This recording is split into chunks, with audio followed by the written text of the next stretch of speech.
Chris Godinez, licensed professional counselor, the host of We Need to Talk on every Sunday at noon. 11, no, now it's noon Pacific and 3 Eastern, now with the time change. Arizona doesn't change, so yes. This video is for educational and informational purposes only. The views and opinions stated herein are mine and mine alone. They do not represent the ACA, the APA, or any other therapist for that matter. I am proud to be sponsored by BetterHelp. BetterHelp, betterhelp.com/Chris Godinez. They're an online counseling company. So if you are in the UK, if you are in Europe, if you're in anywhere in the world and can get onto BetterHelp, betterhelp.com/Chris Godinez. I will put that down into the description. You can sign up and get an online counselor, because I've been hearing all sorts of horror stories of people not being able to get into a counselor for like 8 months or more. And I'm like, well, that's not helpful.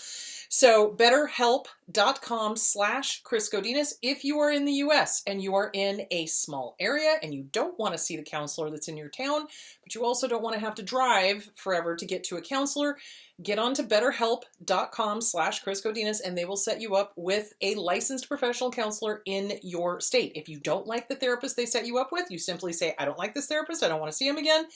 Fill out a few questions and they will put you in with a different therapist. So betterhelp.com/Chris Godinez. Cool. All right, let's get on with the questions. Has anyone during healing discovered best friends to also be toxic and have to go no contact? Yes. So when we start getting healthier, when we start recognizing, oh, this is abuse. Oh, this is not something I want to put up with. Hey, this goes against my list of deal breakers. We start seeing that the people that we have previously allowed into our life may not be the healthiest, and we may need to start distancing ourselves from them. They may be toxic. Because think about it. When we don't know better, we don't do better. When we know better, then we do better, you know? And we tend to gravitate towards what is familiar. So it's not uncommon to kind of, as you are healing, go, oh, wow, that's not the only toxic relationship I have in my life. I need to let these people go as well. And it's a little scary. It is a little disconcerting, but think of it this way. It's kind of like cleaning out your closet. It's kind of like you're getting rid of, you know, things that don't fit you anymore, things that don't suit you, things that don't, you know, help you look your best or help you feel your best or whatever. And it's the same thing. It's like, if these people are toxic, you don't need them. They do not suit you anymore. They do not fit you anymore. It's time to let them go bye-bye. So yeah, no, that is a very common thing. And oftentimes people are kind of freaked out. They're like, oh my God, you know, this is like, I thought it would be just getting rid of the toxic relationship or the toxic family or whatever, but it's turned out that I'm, you know, now evaluating everything, you know, my job, the people I hang out with. And yeah, it is. And that's a good thing. That it is a good thing. It is a scary thing. It's a growth period. So just allow and just recognize, journal, write it out, you know, and if these people are toxic, if they violate any of your deal breakers, you know, disrespecting, calling names, putting down, rewriting history, lying, cheating, stealing, etc., etc., etc., let them go. Okay? Absolutely. Is there a routine meeting people? Oh, sorry. Is there a routine meeting people, even if online, that makes you feel like you have some sort of safe group, like Zoom class that is safe? I have a yoga class and a dance class, free or donation. Really, it's so hard to meet people, either online or in person. And really what you're looking for is to watch if their actions and their words match. If the actions and the words match, then you're okay. The thing of it is, and I was just listening, who was I listening to today? Emotional Freedom, it's one of the narcissistic groups, and it was a she. She was posting that she had to block somebody because some troll came on and started calling names and putting down and just being a general jerk. And I think it just kind of points out that even when you get into narcissist-free groups, supposedly, or support groups or whatever, you have to be on alert, because those predators are out there and they're looking for supply. And so they will pretend to be one way, but then when they get into the group, obviously the mask slips and then their true personality comes out. So no matter what group you get into, whether it is yoga or dance or a narcissistic, survivor support group, or, a meetup group that goes hiking, or, whatever, always, always, always watch to make sure that the words that come out of people's mouths and their actions always match. If they don't, that's a huge red flag. So, and watch how they talk about other people. How do they talk about other people? Are they encouraging or are they discouraging? Are they snarky? Are they aggrandizing themselves? Are they, what's going on? So trust your gut. And it's really, especially, I'm going to cough. Excuse me, allergies have just been insane this year. It's really difficult, especially online, because online is obviously where a lot of the trolls are, a lot of the predators are, etc. But there are trolls and predators out in the real world, quote unquote, too. So really, it's going to be a matter of trusting your gut. Is your gut giving you that warning feeling? Is this person acting way too familiar or in ways that remind you of abusive family members or your ex or a boss or, that kind of thing? Pay attention to that. Pay attention to that. So there that is. So yeah, words and actions need to match. Is there a difference in traumatizing effect between covert and grandiose? No, abuse is abuse. Abuse is abuse. It is all abusive, and it's harmful, and it's hurtful, and it's no bueno. So no, it's covert, overt, communal. They all harm. They all harm. They all hurt. They all, me, I, more. I need to win at any and all costs. So no, it's all harmful. It's all hurtful. My husband and I are going no contact with my in-laws, and I feel hypervigilant and fearful after so many years of dealing with them. How can I get them out of my head? Well, so part of it is you need to feel safe. So in going no contact with the in-laws, it needs to be crystal clear that your back is protected. Like your spouse is going to back you up, not sneak around, not contact them, not, whatever. That kind of thing. So it's a safety thing. It's a safety thing. It's like, are you feeling safe with this? Is your spouse okay going no contact with their parents? So, and levels of contact need to be agreed upon. So, for example, that spouse may or may not need to have still contact, especially if there was one parent that was sane, with that one parent. So then you'll have to negotiate how to do that. It is possible to do, but it needs to be crystal clear that the spouse has got your back, especially if there's one or both that are disordered and are harmful. So, but if you're both going no contact, I think it would be good to write it out. I think it would be good to journal it out, start with, everything that happened, the good, the bad, the ugly, the horrific. And at the very, very end, kick them out of your head. It's like, you know what? I'm raising the rent. You don't get to live here anymore. We are going no contact with you. Go pound sand. Have a nice life. And by have a nice life, I mean go pound sand. So then trot it out to the barbecue, read it out loud once, burn it. Open, honest communication with your spouse. If you are feeling insecure, if you are feeling anxious, if you're feeling angry, if you need to discuss things through, talk to your spouse. The other thing that I would really strongly recommend, get into a good therapist. Get into a good therapist, because I'm sure that there was a lot of damage done, not just to you, but probably to your relationship as well, and to your spouse. So that would be a good thing to look at. So yeah, for sure. Okay, being a scapegoat, how do we deal with that? My mother is covert narcissist. How do we validate ourselves? Okay. So basically, if you are the scapegoat, you get out of the situation. You do not allow it anymore. You are not a tree. You can move. So you get away from that situation. You either go gray rock or no contact. And then you start working on your self-esteem, because everything that they have told you, everything that they have shoved into your head is not true. It is not true. It is not true. So you're going to have to undo all of that Scapegoating, all of that negative, nasty, not good enough, not good enough, not good enough, not good enough, what if, what if, what if.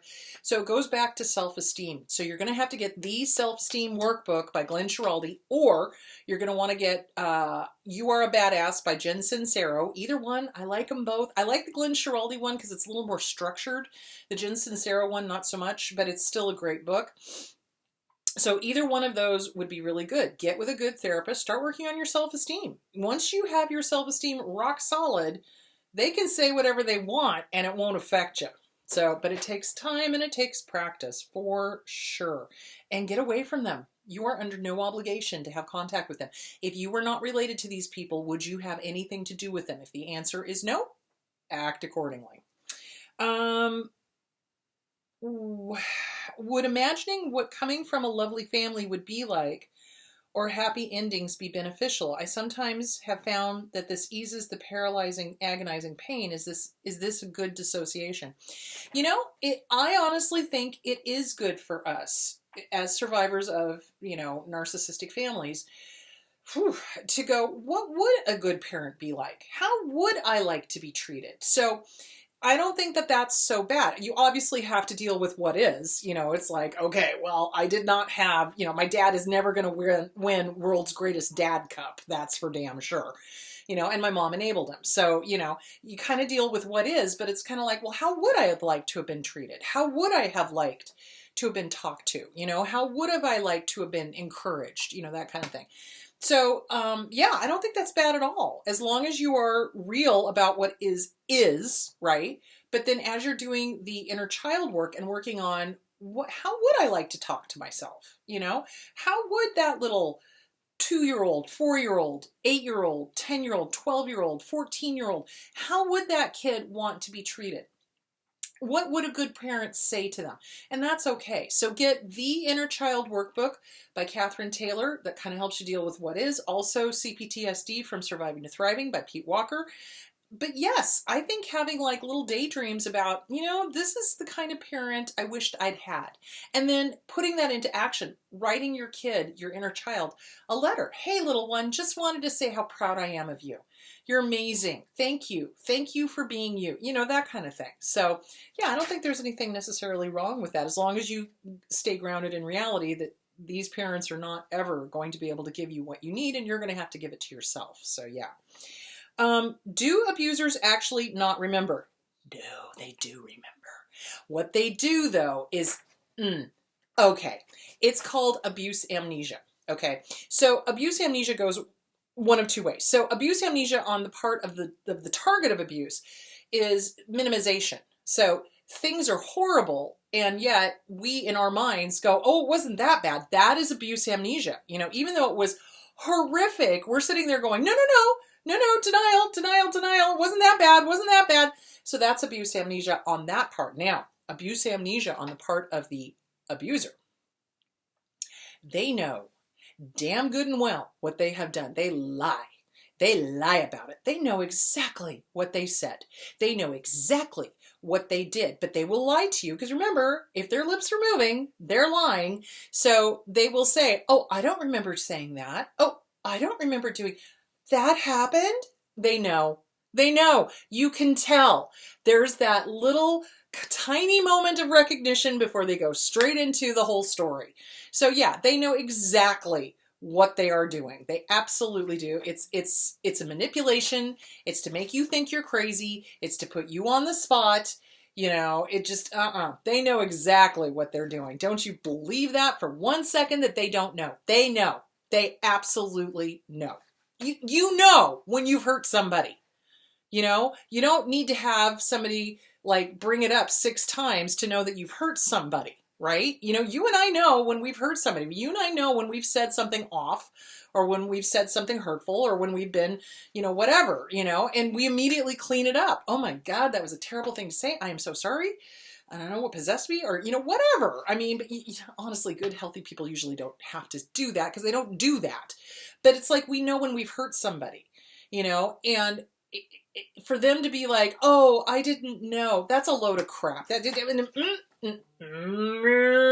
Total moo. Total move. They know exactly what they've done. Don't believe for 1 second that they don't. That is part of their manipulation.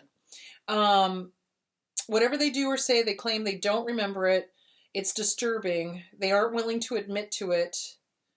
What they do is harmful. Of course not. They're the good guys, remember? In the drama triangle. Remember how I talk about the drama triangle all the time? The villain, the hero, and the victim? You are the villain. They are the hero.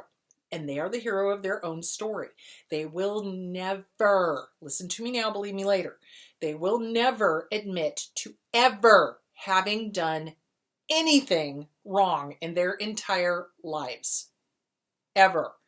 They can't, they won't. They won't. They absolutely won't. And some part of them knows that that's, not true. They know that they've done things, but they absolutely will not. And yes, they do enjoy it. They are sadistic. When they reach that far into the spectrum where it's dark triad, dark triad. So you've got narcissism, Machiavellian, which is control freak, and psychopath. They're sadistic. They enjoy it. When they inflict pain, that's why I was saying there's that little momentary, I got him. Oh, but I don't know what happened. Oh, bull. You know what I'm saying? So yeah, there's that momentary little flicker of recognition that they know what they did. And then they go, No, they know exactly what they did. Normal, healthy people know what they've done.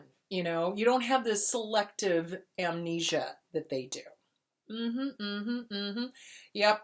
And calling them out on it's not going to do any good because they're just going to keep lying. They're just going to keep lying about it. So it's not, you save your breath. You would have a deeper conversation with these blinds behind me than you would with a narcissist or an abuser. So, once you heal, can you try to free your family or at least the scapegoat? Trying to free a family or anyone from abuse is next to impossible. They have to know that they want out. Okay, it's like that old joke. How many psychiatrists does it take to change a light bulb? One, but the light bulb has to really want to change, right? So it's the same thing. It's kind of like, how do I explain this? It's like alcohol and drugs. They have to be willing to give up the addiction, and that's the inner child stuff, to wanting the family to be normal. And they have to give up the addiction to the codependency. And they have to give up the addiction to the intermittent positive rewards. One time they're great, the next time they're terrible. And one time they're great, the next time they're terrible. Sometimes the parents love them, sometimes the parents don't, So they have to be willing to recognize that it's unhealthy, number one. Number two, they have to be willing to get out. They have to be willing to leave. And that is a very scary proposition, especially if the parents are, alternating the intermittent positive rewards, love bombing, punishing, that's very confusing to family members. The scapegoat has incredibly low self-esteem. They may or may not be willing to leave. And it's disheartening to watch someone not leave abuse, whether they're in a romantic relationship with an abuser or whether they are in a family with a group of abusers. It's heartbreaking because they have to want to leave. And oftentimes what will happen because of the inner child, that inner child will cling to the abuser. No. Mommy or daddy really love me. They do. And I'm going to show you. And then they stay. So, it really is a matter of, are they ready to go? Are they willing to leave? I mean, you can plant seeds for sure. You can plant seeds. Never underestimate the power of planting seeds. But it's up to them whether or not they want to leave. And so what you can do is you can go, hey, here's the name of a great counselor. Here's some great books. I really hope you figure out that you're worthy of a good life, and then they have to do it on their own. So you can plant some seeds, but other than that, back the hell out, and it's up to them to either figure it the bleep out or not. So, and that's hard. That is really hard because, we love our families. We do, even the abusive ones, and we love usually the scapegoat, but the scapegoat has to be willing to take a look at how dysfunctional this family is. So it depends. Depends on how open they are. Depends on if they're ready to leave. Depends on if they're willing to hear it. Depends on how deeply in denial they are. And it depends on if they're running back to their abuser. That's the other thing that happens. So that, people try to help somebody that's in an abusive relationship, and they run right back to the abuser and tell them everything. And then the abuser twists it, and then the scapegoat is sitting there, just mind literally fizzing, because now they can't discern between truth, what you're telling them, and the lies that the abuser is telling them, and they will turn on you and go with the abuser because they're not ready to go yet. So, yeah, you do what you can, plant some seeds, but other than that, back out. That's all you can do. If I'm abused in this human life, does it mean I was a bad cockroach in a past life? Not necessarily. So not necessarily. People have got this whole reincarnation thing wrong. So if you're interested in Buddhism and reincarnation and all of that, you could get Buddhism for Dummies. That's a really great book, kind of breaks it down very simply. If you're interested in more than that, there are several Buddhist temples throughout the Phoenix area. So no, it does not necessarily mean that you were a terrible cockroach and you are here being punished. So, go explore spirituality, go figure it out, go read the books, go to one of the Buddhist temples. If it interests you, go talk to one of the monks. And, ask for guidance. So there you go. If that is your interest. So yeah. Chris, how do you ask a therapist gracefully if they are qualified for narcissistic trauma? Ask them what their modality is.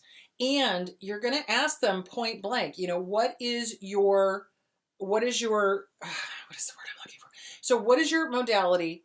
Are you a humanist? If they are like, oh, yes, I'm a humanist, I don't like to label, run. Do not walk to the nearest exit. You want somebody who is well-versed in trauma. You want somebody who has, read and studied things like Bessel van der Kolk's The Body Keeps Score, Pete Walker's CPTSD from Surviving to Thriving, things like that. What is your experience with this? Okay, well, what led you to specialize in trauma? You can ask those questions. Some therapists won't tell you. I'm pretty open with it because I think it's a plus. Now I think it's a plus. At the time I didn't. But, it's a plus that I have been there, done that. My dad was abusive. It's just, here, let me just pull out this book. This is available on chrisgodinez.com. What's wrong with your dad? So, yeah, it's a plus because been there, done that, understand it inside and out. So, you can ask them that. It's like, have you had any personal experience with trauma? Where are you coming from, basically? I'm trying to make sure that you're not going to side with the abuser. You can say that. You can be very blunt. So a good therapist will be open and honest with you. A bad therapist will deflect and not give you an answer, or, worse, redirect you, and still not give you an answer, or, come up with some BS answer. So the best way to find people, word of mouth, and they need to be trauma centered. They need to have a lot of training in trauma. Well, what training have you had? Who have you trained with? What is your modality? How do you know about narcissistic abuse? How do you help victims of domestic violence or targets of domestic violence? Those are all valid questions to ask, absolutely. And I don't believe in being graceful at all. I believe in being blunt as hell. Why? Because it's your life. It's your life. And this is, in some cases, a life or death decision. Finding a counselor to help you get the hell out of an abusive relationship. So yeah, be blunt as you need to. Be blunt as you need to. And if they don't like it, they can pound sand. So yep, there it is. What do you do when the abuser does something and then you call them out and they say that you do the same thing when you don't, and they just want to excuse their behavior by blaming everybody and you are the direct scapegoat? Calling out an abuser is never going to get them to see that they are wrong. Ever. Ever. Ever. Seriously. It is amazing to me to watch the mental gymnastics that narcissists do, and malignant borderlines, when they are called out on behavior. They will flip the script, do word salad, you do that too, tit for tat, that whole thing, and never once take responsibility for the situation that they're in. And you see this in the court system with these disordered people. It's how many times have we seen murderers and everything blame the victim? They made me do that because no, you decided. So they'll never take responsibility. They'll never do introspection, none of that. It doesn't do any good to call them out on it, because why? To what end? What do you think's going to happen? What do you hope would happen? I think the hope is that they would go, oh my God, I harmed you. I'm sorry. It won't happen again. And then it doesn't. But narcissists don't care. You really need to get that through your head. There is no there there. There is no there there. Healthy, normal people do not delight in torturing people they supposedly love. They just don't.